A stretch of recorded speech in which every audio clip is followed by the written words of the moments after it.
Welcome to Stonehands.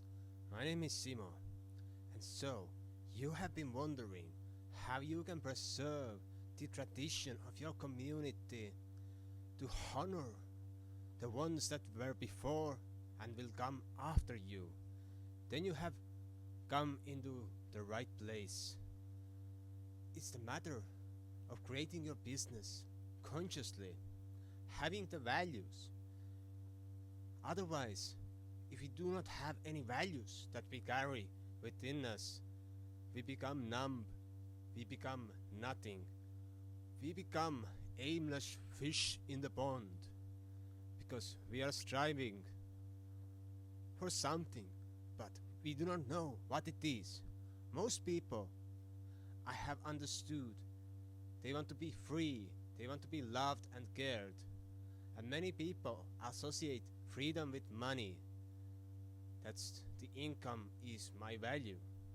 That's a really strong association that many people have in their lives.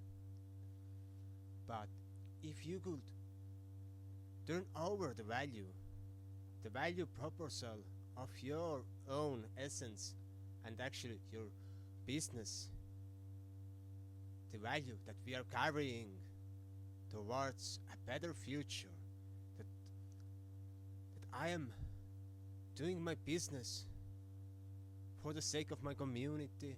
Or yesterday I heard a really nice idea from one farmer. He was explaining what is going on in United Kingdom, how the farmers must pay inheritance tax if their holding exceeds 1 million pound boundary. So basically if a farmer has land, machinery and houses that is valued over 1 million pounds, he must start paying, or actually his children must pay inheritance tax. And the thought that the farmer had, that he was sharing, that all his life's work he's doing for his children, that they will inherit the farm and they will give the value to society in the form of goods and food that they are producing. And his father and father of his father and father of his fathers, they all were farmers. So he is holding the ancestral lineage. It's the same proposal as nobility have, that they are custodians of the land, they are custodians of the places that they have inherited from their ancestors, and they must keep it in a best form and shape, and add some value with their own proposals, so they could inherit it to their children. So that could be one statement of mission, that I'm inheriting my thing to my children, etc. That's also why our family business is really tied together, as we are preaching the generations and we are preaching the wealth towards the upcoming generations. And there's this scheme in Finland that the government is proposing that all newborns will receive around 1,000 euros, maybe 500 euros of stocks from the Helsinki purse, from the market of Helsinki, that they will have shares of different companies that have been listed in the Helsinki stock exchange, some value. And the aim of the proposal is actually to educate the parents that they will start investing into companies and help to grow the riches or the wealth of their children. Because we all have the problems with the retirement, with the pension systems, etc. So that's a really good proposal. But you can also find different values and stories that you can associate with your business.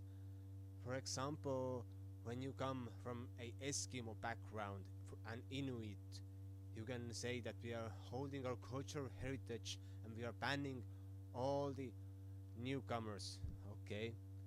Or there was this community currency in in a city near us, and they were actually creating a local currency that they could build wealth, and the money would not go out from the local economy into the supermarkets, etc. That the local people would trade and exchange goods with each other. That's a that's a story. That's a proposal that someone made, that we could evaluate and evolve our business in a way that it will start bringing a lot of value to the local community.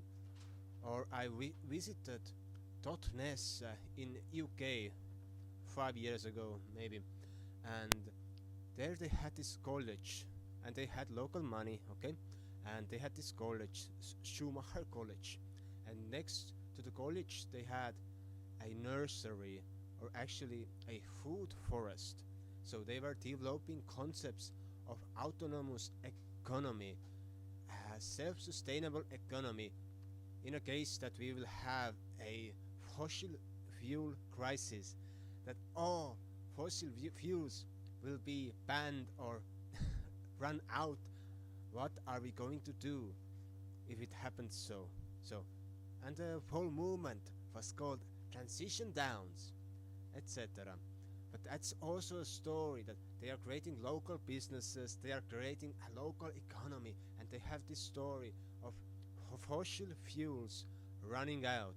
So we all can always find out new stories, new ways how we can become better persons, better people, better entrepreneurs, that we are able to sustain a local community exchange and give a story that I am creating value to bridge on the upcoming generations. I'm bridging my value that I could inherit it to my grandchildren, etc.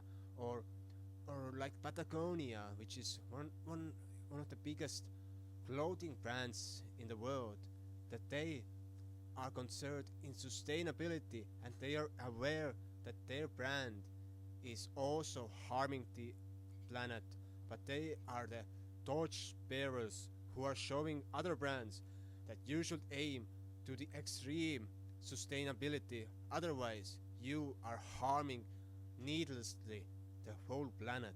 So we bring on the stories, and we start consciously building our business around those stories. Like my business, its aim is to make money.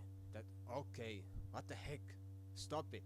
No, I want to be rich. No, you don't want to be rich. You want to be free. Okay, and what do you want to do with the freedom of your time? Okay, in the beginning you want to rest and sleep, maybe. You want to do your hobbies. But if you could build your business as your lifestyle business, or if you make your business a goal to sustain a huge community of people, like there was this interview with an with a billionaire who has numerous oil fields, you see, and he said he had a dream before owning those oil fields, that he want to give jobs and help as many families as possible to live a good, fulfilling life from the work that they do over there and the jobs that he's giving out to them. Okay, he had a story, he had a goal that he wants to support his local community. But if you have a small or a medium or large business, you must have this set of values. What are you aiming forward in life? What is this essence that you want to feel, and how you can prosper with this essence and give a meaning and sense of belonging with this planet that you are living together, that you are not taking too much, but you are trying to give. You are trying to give to your people, you are trying to give to the planet, and you are trying to create a welfare society.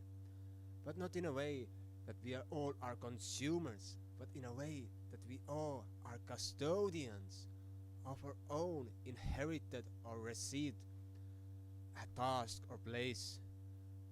The same is that why you should recruit a person as a as an employee, you could offer a person that you are going to have in your company, you are going to recruit as a custodian of of a place, that person comes into your company. You give that person some equity if in a year or two, if you match together, you see, you match, but then you make it clear that this person is custodian of this spot. And as a custodian, responsibility is not to earn your cash, your money. No, it's about service.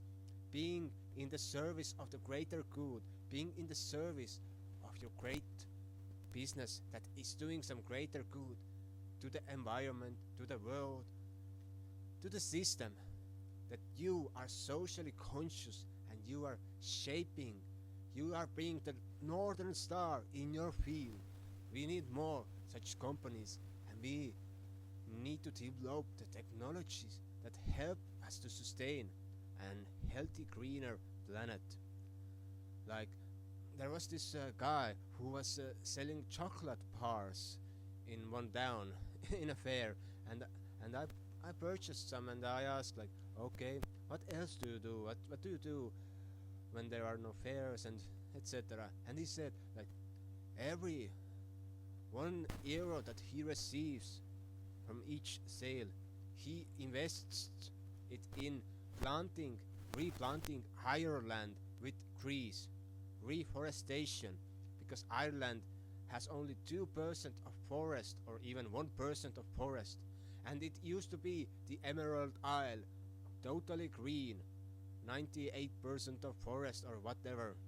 So when you have this goal, your business, your audience, your customers will start serving you because you position yourself as a custodian for your field, for your business. So I hope you enjoyed. See you soon again. Subscribe and goodbye.